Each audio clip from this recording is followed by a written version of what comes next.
सत साहिब सतगुरुदेव की जय।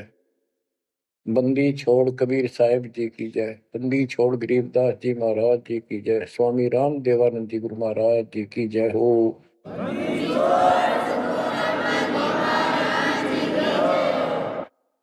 सर्व संतों की जय, सर्व भक्तों की जय, धर्मी पुरुषों की जय। श्री काशी धाम की जय, श्री सुडानी धाम की जय, श्री क्रोथा धाम की जय, श्री बरवाड़ा धाम की जय। सत साहिब परम पिता परमात्मा कबीर जी की सीम कृपा से बच्चों आपको सूक्ष्म वेद का ज्ञान प्राप्त है। आप सूक्ष्म वेद बांच रहे हो, सूक्ष्म वेद सुन रहे हो, पढ़ रहे हो। ऋग यजु है श्याम अथर्व, चारों वेद चतुर्भंगी रे। सूक्ष्म वेद बांच साहेब का, सोहंसा सतसंगी रे। सूक्ष्म वेद बांच साहेब का, सोहंसा सतसंगी रे। तीन लोक और भवन चतुर्दश, कोई नहीं सत्संगी। बच्चों ये बातें यदि आप पहले सुनते, आपको यह सब प्रमाण, ये संपूर्ण ज्ञान प्राप्त ना होता, तो आपका माथा ठनका हो, आपके मन में सौ दोष दास के प्रति आते कि ये पता नहीं क्या बकवास करता है, क्या किसी को भी ज्ञान नहीं। यही शंका आदरणीय धर्मदास साहिब जी के मन में आई थी संत जी के, कि भाई ये चंदा बाबा ऐसी बातें बता रहा है, तो कोई ना कोई हमारे हिंदू धर्म में भी इन बातों को जानने वाला उससे मिलेगा, क्योंकि शास्त्र हमारे। उसके बाद वो अपने गुरुजी के पास गया। गुरुजी तो रूपदास जी ने कह दिया, भाई मैं जितनी जानू था बेटा, मैंने तेरे से कुछ नहीं छुपाया। जिस तरह के प्रश्न आप कर रहे हो, इनका उत्तर मेरे पास नहीं है, और जिसने तुझे ये ज्ञान दिया है उसी के पास जा, उसी से समाधान पूछ। लेकिन धर्मदास के सामने यह बात खटक रही थी कि अनपढ़ आदमी, जिंदा बाबा, इसको ज्ञान कैसे हो गया ये? इसने भी तो किसी हमारे हिंदू से सुना होगा, और अवश्य कोई संत, मंडलेश्वर, कोई पीठाधीश इसका जानकार पाओगा। अब सब जगह जितने भी सुप्रसिद्ध या वैसे छोटे मोटे भी संत हिंदू धर्म के उस टाइम प्रवक्ता थे, सत्संग सुनाया करते थे, सबसे मिला और जाते ही 10-20 रुपए रख दे। ये खासकर इन संतों के अंदर जो भेंट ज्यादा दे, दक्षिणा ज्यादा दे, उसको ज्यादा महत्व देते हैं। इस बात की धर्मदास जी को भी खूब पता था कि ये तभी प्रसन्न होकर मुझे कुछ राह बताएंगे। जाते 5-10 रुपए दर है, क्योंकि उसमें 5-10 रुपए आज के 5 लाख के बराबर थे। वहां तो एक पैसा भारी होता था उस समय। सबसे प्रसन्न कर लिए, किसी के पास इस तरह बात नहीं थी। श्री कृष्ण विष्णु भगवान है, सारी सृष्टि के रचनहार हैं, इनके कोई माता पिता नहीं, ये आपो आप है, स्वर्ग से ऊपर कोई स्थान नहीं। आखिर में हार के, थक के और कति बुरी तरह रोए कि अब के बने। परमात्मा फिर भी उसको, जब वो धक्के खा के आ रहा था, एक अन्य हिंदू साधु के रूप में एक पेड़ के नीचे बैठ गया, नदी के किनारे। 5-7 भगत और बैठे थे उसके पास। जिज्ञासु वैसे ही बाबा भी चलता करता था। धर्मदास जी के रास्ता उसके साथ से था, उसने सोचा चल लग गया, आगे चल ऐसे मंडलेश्वरों के पास घूमया और साधु का रूप दाता ने बना रखा था। फिर मालिक की प्रेरणा अपने बच्चे को लेना था सर। उसी समय प्रेरणा हुई कि काफी देर से चल रहा हूँ, विश्राम भी करना है, यही कर लेता हूँ और इसकी तलाशी भी ले लेता हूँ। वहां बैठ गया जाकर और बैठे थे, इतना तो बोलना कोई नहीं। वो दूसरे उठ कर चले गए। जब एकला रह गया, परमात्मा बोले, धर्मदास खोज लिया तत्व ज्ञान, मुझे बता दे कि मिला होता कितना। आंखें फटी की फटी रह गिर, मालिक उसी समय उसी रूप में आ गए। बच्चों, इस नरक से निकालने के लिए उस मालिक ने अपने एक बच्चे के लिए कितना कुछ करना पड़ा, कितने खाड़े कर दिए। वहां से शुरुआत करनी थी अपने कलयुग की भक्ति की। और वो अच्छी आत्मा थे, भगवान के बच्चे थे, पूर्व जन्म के संस्कारी मालिक के थे। जैसे सम्मन था, सम्मन ने कितनी कुर्बानी दी थी, बेटा काट दिया मालिक के नाम पर। अब उसके लिए खाड़े करे थे परमात्मा ने, कहाँ कहाँ कैसे बंदी बने, कोड़े खाए, उसकी शेल बिस्तर बिछाए। किसी जन्म का ये धर्मदास जी भी ऐसे ही कुर्बान आत्मा था, लेकिन ये ठीक से टिके नहीं क्योंकि ज्ञान संपूर्ण नहीं था। इसलिए मालिक उसके लिए फिर वहां बैठ के जाकर धर्मदास जी परमात्मा के चरणों में गिर के अपनी ढीठता, अपने अविश्वास, अज्ञानता का बहुत पश्चाताप किया। हे मालिक, आप सत्य, आपका ज्ञान सत्य, आपका समाधान सत्य। परमात्मा बोले, ये प्रेरणा मैंने की थी तेरे अंदर। काल का बेटा बहुत लंबा जुगाड़ है, बहुत लंबा षड्यंत्र। पाया किसी के पास ये ज्ञान, हे महाराज, ज्ञान के वो तो गंध भरा, काम करो सारा सड़ रहे हैं। तो बच्चों,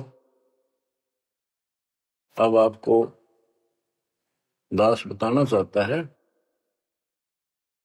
परमात्मा की महिमा और सूक्ष्म वेद वाला ज्ञान संत गरीबदास जी को प्राप्त हुआ परमेश्वर से। उनके सतगुरु और भगवान स्वयं कबीर साहब थे, जिनका गुरु भगवान और ज्ञान एक नंबर का। तो उस पर हमने विश्वास करना चाहिए, लेकिन विश्वास करने के लिए कुछ आधार होता है। हिंदू धर्म के लिए गीता और वेद, 18 पुराण, ये आधार है कि ये अध्यात्म के मूल ग्रंथ है। उन मूल ग्रंथों से आपको परमात्मा की वाणी सिद्ध कर दी। ऋग यजु है साम अथर्व, चारों वेद चित भंगी रे, सूक्ष्म वेद वाचे साहेब का, सोहन सा सतसंगी रे। 3 लोक और भवन चतुर्दश, कोई नहीं सत्संगी। क्यों? क्योंकि उनके पास ये तत्व ज्ञान नहीं।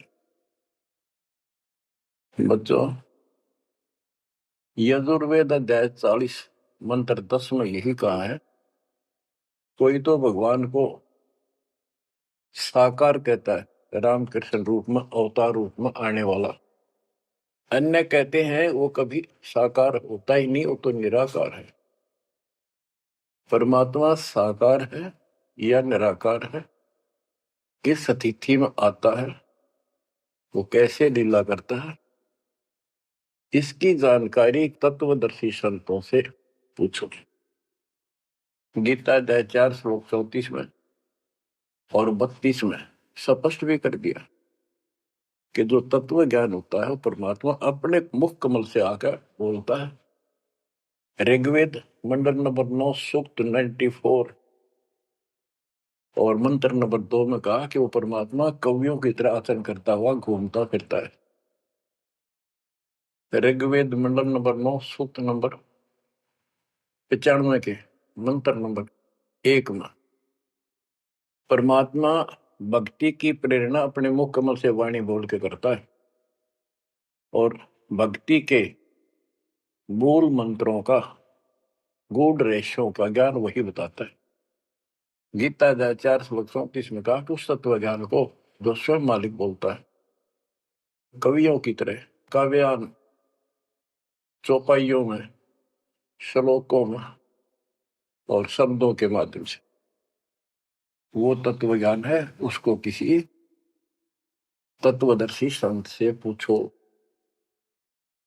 बच्चों, ना वेदों में तत्व ज्ञान, गीता वेदों का सारांश है, उसी का छोटा रूप है। तो इनमें ज्ञान नहीं है, वो तत्वदर्शी संत से पूछो।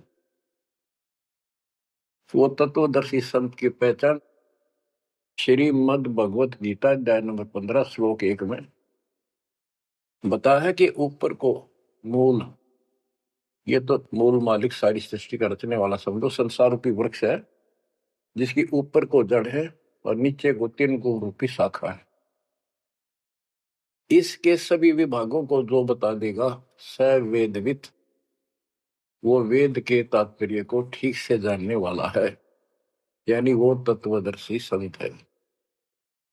धर्मदास जी और गरीबदास जी के सतगुरु ने बताया, कबीर अक्सर पुरुष एक पेड़ जो जमीन से बाहर दिखाई देता उसको पेड़ बोलते हैं, पेड़ा तना। गरीब अक्सर पुरुष एक पेड़ है, निरंजन व की डार और तीनों देवा शाखा है, ये पातुल संसार।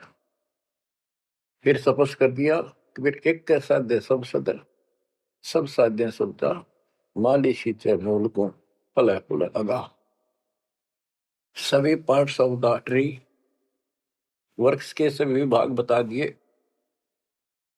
कि तना अक्षर पुरुष है, डार ये क्षर पुरुष है, क्षर पुरुष, और तीनों देव आराधना ब्रह्मा सत्पुरुष विष्णु गुण शिव जी रूपी शाखाएं और पात रूप संसार। तो बच्चों, फिर साथ में ये समाधान भी कर दिया कि एक का साध्य सब सदन, यानी मूल को पूजो, उसको इष्ट रूप में मानो, उसके बाद अपने अनुष्ठान करो, साधना करो। जो आपको प्रथम मंत्र दिया जाता है इसमें प्रथम और लास्ट वाले मंत्र को छोड़कर सारे इन्हीं शाखाओं वाले मंत्र है। और गीता अध्याय 3 श्लोक 10 से लेकर 15 तक यही स्पष्ट किया है कि शास्त्र अनुकूल धार्मिक अनुष्ठान यज्ञ करने से वो सही भक्ति मानी जाती है। इन यज्ञों के द्वारा इन देवताओं को बढ़ाओ, ये यज्ञ से बड़े हुए देवता तुम्हें बिना मांगे ही सब कुछ देते रहेंगे। और उस परम अक्षर पूर्ण परमात्मा को इष्ट रूप में प्रतिष्ठित करके फिर सारे धार्मिक अनुष्ठान करो। कहते हैं सब प्राणियों की उत्पत्ति अन्न से होती है, अन्न वर्षा से होता है। वर्षा शास्त्र विहित, शास्त्र में प्रमाणित धर्म कर्म यज्ञ करने से होती है। और कर्म लगाए ब्रह्म ने, क्योंकि सबके लोक माए तक काम करके खाना पड़ा, सतलोक में कोई काम नहीं था, बैठा सब परिमल था। जैसे आप सकलोक आश्रमों में जाते हो, आपको सारा बना बनाया मिल रहा है, हर खाओ और भक्ति करो, सत्संग सुनो और आ जाओ।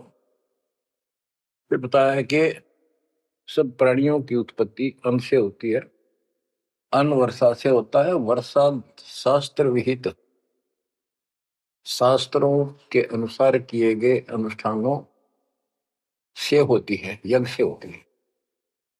और यज्ञ शास्त्र अनुकूल कर्मों से होती है। कर्म लगाए ब्रह्म ने, ब्रह्म की उत्पत्ति हुई अक्षर पुरुष से। और अक्षर पुरुष यानी अक्षर का अर्थ यहाँ पर अविनाशी है।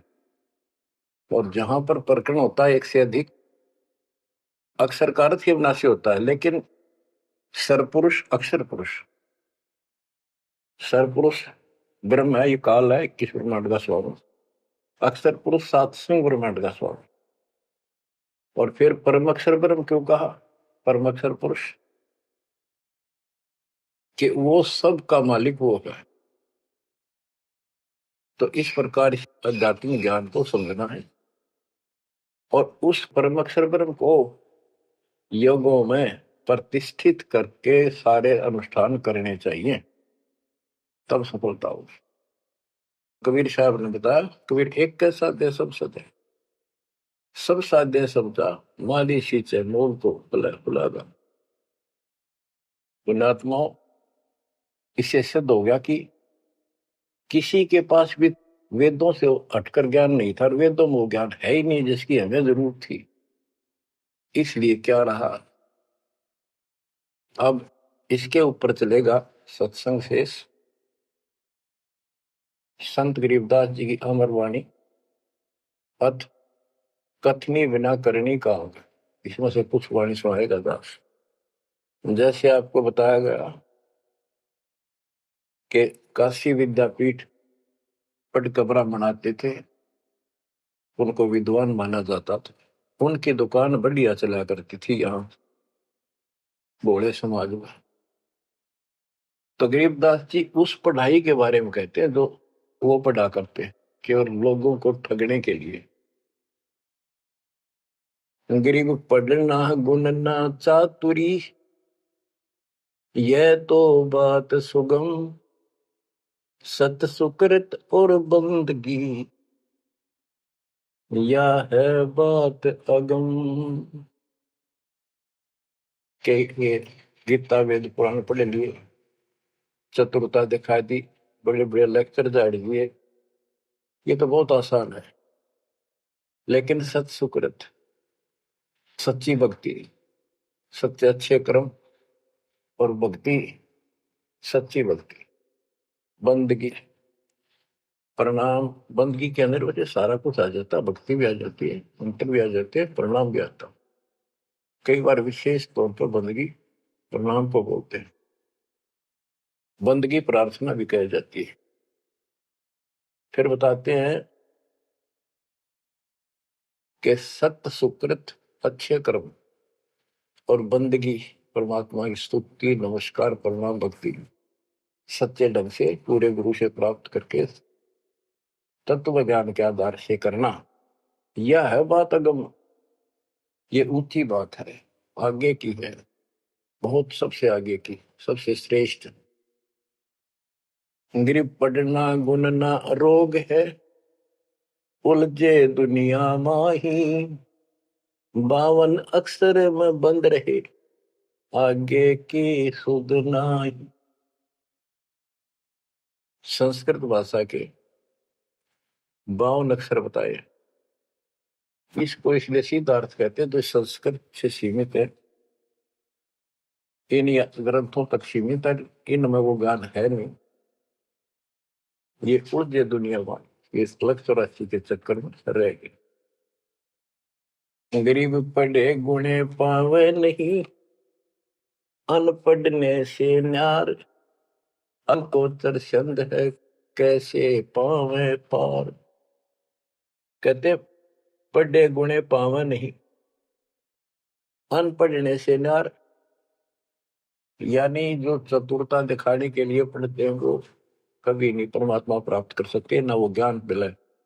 अनपढ़ने से न्यार, के बिना पढ़े भी बात नहीं बने। अब जैसे आप अक्षर ज्ञान प्राप्त कर रहे हो, आप भले ही अपनी रोजी रोटी के लिए कर रहे हो, लेकिन अब इस पढ़ने से आपको अपने मूल ग्रंथ समझ में आ जाएंगे।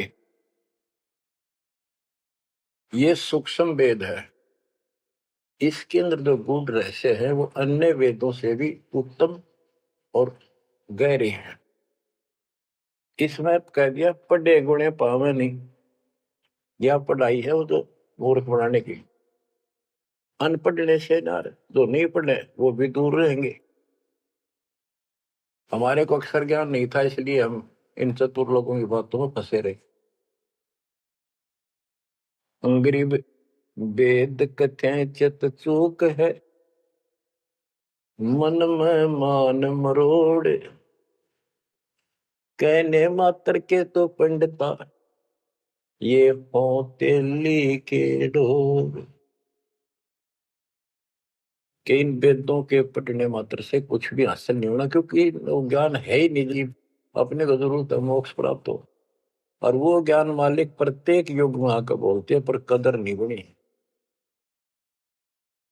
गरीब वेद कथे चित चूक है, मन में मान मरोड़, अहंकार, और कहने मात्र के तो पंडित हैं, ये वो दिल्ली के ढोल के 84 लाख योनियों में जाएंगे।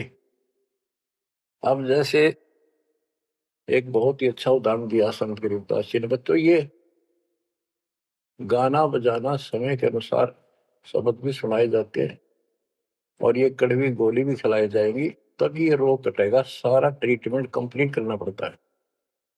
अब ध्यान से सुनो। पुराने समय में तिलों से तेल निकाला जाता था। वो व्यक्ति जो काम ये करते थे उनको तेली बोलते थे। वो एक कोल्लू लगाते थे। वो कोल्लू एक मशीन होती है जिसमें 3-4 गिरारी सी होती, मोटी मोटी भारी भारी, और उसके ऊपर एक ऐसा पात्र लगा होता है जिसमें नीचे सुराख होता है, और उसमें सरसों डाल दी, तिल डाल दिए, तो धीरे धीरे नीचे जाता रहता। कोल्लू चलता है एक लंबा लकड़, कम से कम भी 15-20 फुट लंबा। उस कोल्लू को चलाने के लिए एक लंबा लकड़ फंसा के, और उस लकड़ को पाट बोल उसमें लाठ पाट, उसको बैल से चलाया जाता था। और वो बैल उस लकड़ की जितनी लंबाई होती है उसके में ही सर्कल में घूमना होता था उसको। वो सर्कल होता था, उसके एक सर्कल में घूमता था, सेम कति फिक्स्ड होता था उसका डायमीटर। उसी परिधि में वो बैल घूमता रहता था, और उधर से कोल्लू चलने से तेल निकलता। उस कोल्लू को चलाने के लिए एक बैल का प्रयोग किया जाता था। वो उस लकड़ लंबे लठ 15-20 फुट 25 फुट लंबे लठ के एंड पे लास्ट में एक कुंडा डाल कर उसमें रस्सा बांध कर, और उस बैल के दोनों तरफ कंधे से बांध दिए जाते थे रस्से, और उसको चलाया जाता था। तब वो कोल्लू घूमता था, और उसमें डाले हुए सरसों या तिल, उनका तेल निकलकर बाहर आता था। वो तेली कहलाता था, और उसको खींचने वाला तेली का बैल क्या है।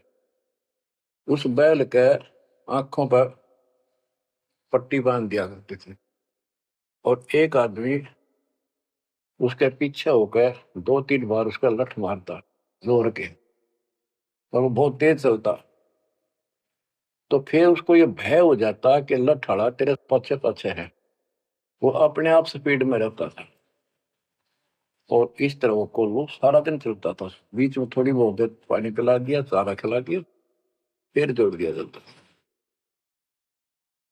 तो उसका केवल सीमित दायरा था, उससे 12 कदम भी नहीं जा सकता था वो। अब इसके ऊपर ये कुछ वाणियां आपको समझाने के लिए बताना पड़ा। इतना गजब का ज्ञान दिया इसने, 100 का 100 सत्य है। गरीब वेद कथे चित चूक है, मन में मान मरोड़, कहने मात्र के तो पिंडता, ये हो तेली के डो। ये अगले जन्म में तेली के बैल बनेंगे। एक तो उदाहरण ये दिया है कि वो साधना ठीक नहीं करते तो शुद्ध नहीं हो जाएगा। फिर पीछे तू पशुआ की जय गद्दा बैल बनाई, ये 56 भोग कहाँ मन भोरे, कहीं कुरड़ी चरने जाई।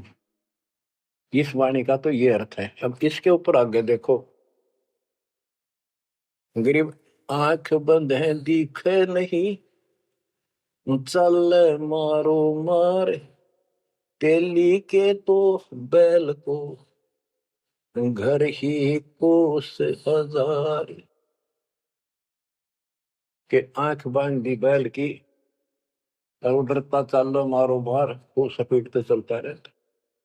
उस तेली के बैल को उस सर्कल के अंदर ही सारा दिन एक महीने में 50,000 कोस एक महीने में तय कर देता, यानी एक कोस 3 किलोमीटर, यानी 1.5 लाख किलोमीटर वो एक महीने में पूरे कर देता। उसमें चल चल के इतना सफर तय कर लेता, रहता वही ठेकान, एक कदम उससे बाहर नहीं जाता। बच्चों ये स्पिरिचुअल लेक्चर है या आध्यात्मिक घंटी दे रहा हूं आपकी स्कूल की। इसको ऐसे समझाने से आपके अंतःकरण में योगदान रचेगा। एक क्या होता था पहले, जैसे फसल होती थी गेहूं चने, इनको अलग करने के लिए भूस से एक गाटा जोड़ा जाता था, गाटा।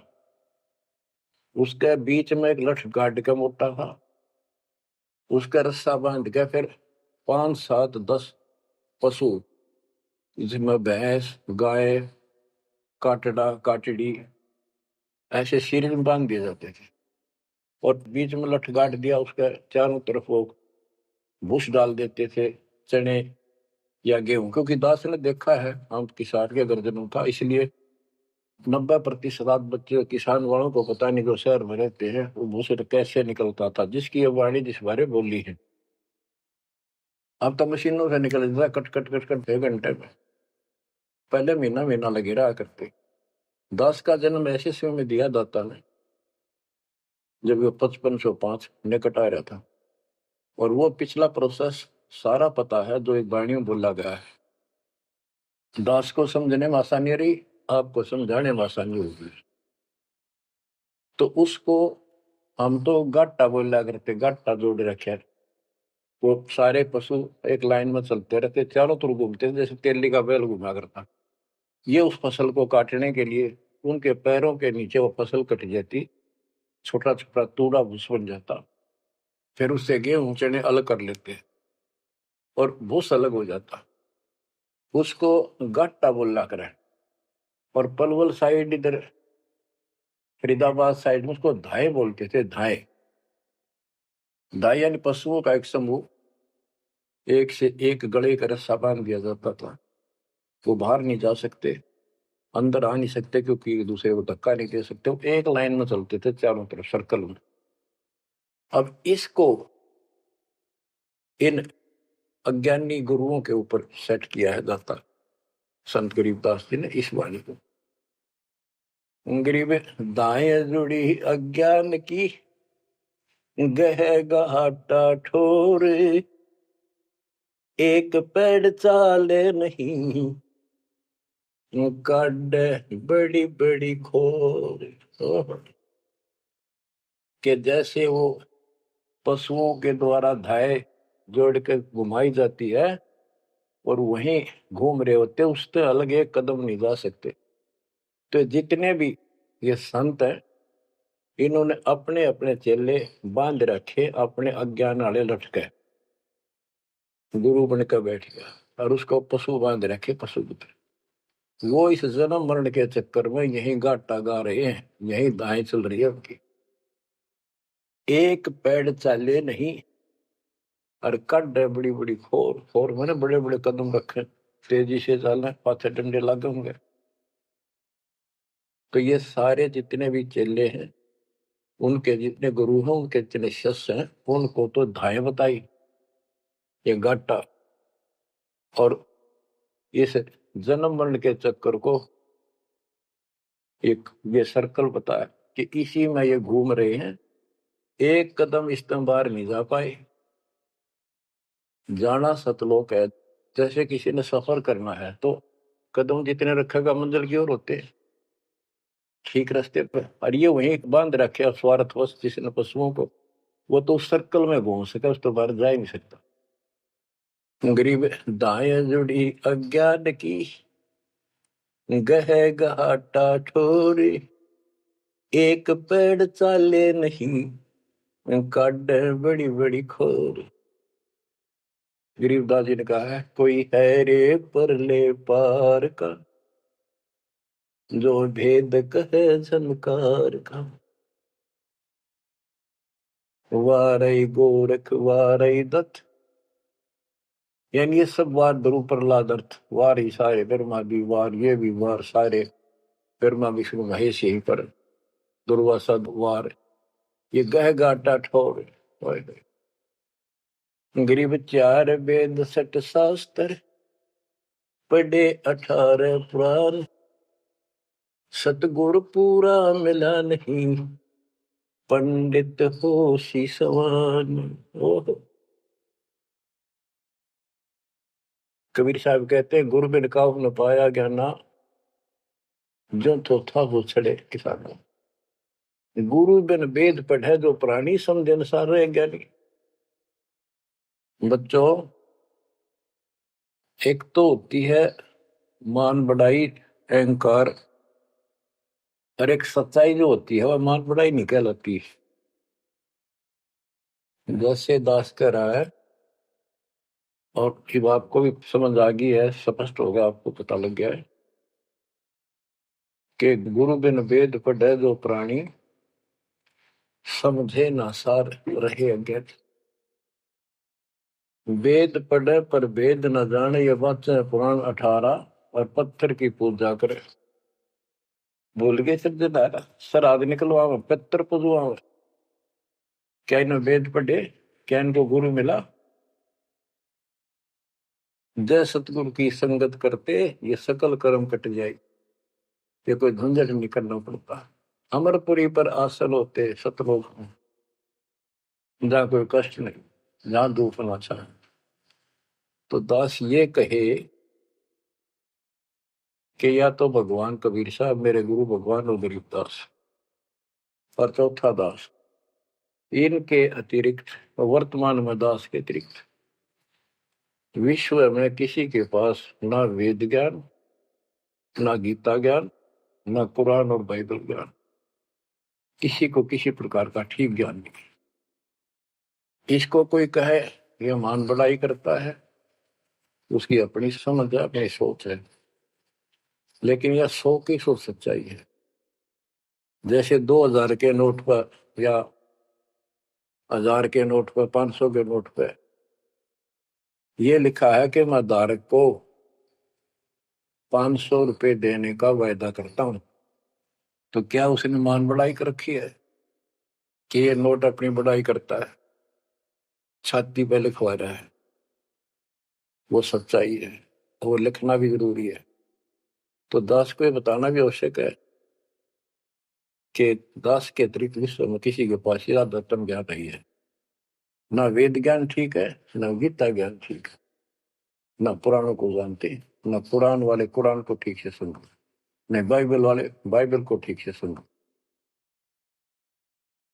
अंग्रेज 4 वेद सठ शास्त्र, पढ़े 18 पुराण, सतगुरु पूरा मिला नहीं, पंडित हो शीशवान।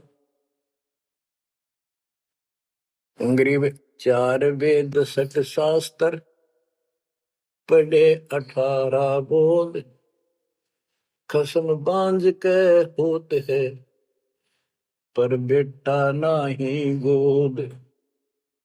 एक अजब गजब उदाहरण दिया है कि इन 4 वेद और 18 पुराणों को पढ़ने से तो ऐसी दशा है, ये दिखे पंडित गुरु शिष्य दोनों हैं, गुरु भी हैं, उनके शिष्यों की कमी नहीं, लेकिन बांध स्त्री का संतान नहीं होती, उसका पति भी होता है। इसी प्रकार इनके गुरु भी है, ये शिष्य भी है, इनमें भक्ति रूपी लाल बनेगा नहीं। बच्चों, एक एक बात कहीं नहीं सकता, लाख टके की है, अरब टके की। गरीब भावे 100 करोड़ गीता पढ़ो, 100 करोड़ भागवत, बिना सतनाम व्यर्थ है, बचे काल न मोत। गरीब घृत अग्नि में डाल कर, पंडित कर है होम। सुर वासना जात है, क्या करत है होम। गरीब सुमरण सेवा बंद की, सब कोई जानत खूब। बिन सतगुर क्यों पाइए, कबीर से महबूब। ओए होए। के ये पंडित लोग हवन करते हैं, इसका क्या लाभ है कि देवताओं तक इसकी वासना जाती है, स्मेल, गुड स्मेल जाती है, और जिसके वश होकर वो हमें यहाँ राहत देते हैं। तो ये तो हमें सिर्फ हमारी इस भक्ति में एक सहयोगी है, एक आइटम है हवन यज्ञ। हमने पांचों करनी पड़ेंगी तब तो ज्यादा लाभ होता है। किसी रोग का ट्रीटमेंट पूरा ही करने से बात नहीं। गरीब सुमन सेवा बंदगी, सब कोई जानत खूब। अब भक्ति भी करनी चाहिए, सुमन भी करना चाहिए, पर कहते बिन सतगुरु क्यों पाइए। ओए, सतगुरु के बिना कैसे मिलेगा वो कबीर से महबूब। वो भगवान कबीर से प्रिया, तुम प्रिय भगवान हमारे कैसे पाओगे। ये दूसरे संत बनावटी इतने गजब के हो जाएंगे, क्या बात। सिर पर उस्तरा करा लिया, माथे पर 3 तिलक, माला 4-5 डाल ली, लाल भगवा वस्त्र धारण कर लिए, और बैठ जाते हैं कतिया करके। गरीबदास जी कहते हैं, गरीब कोरा कलश कुम्हार का, ऊपर चित्र अनूप। वस्तु नीति समझ है, जैसे जलवन को।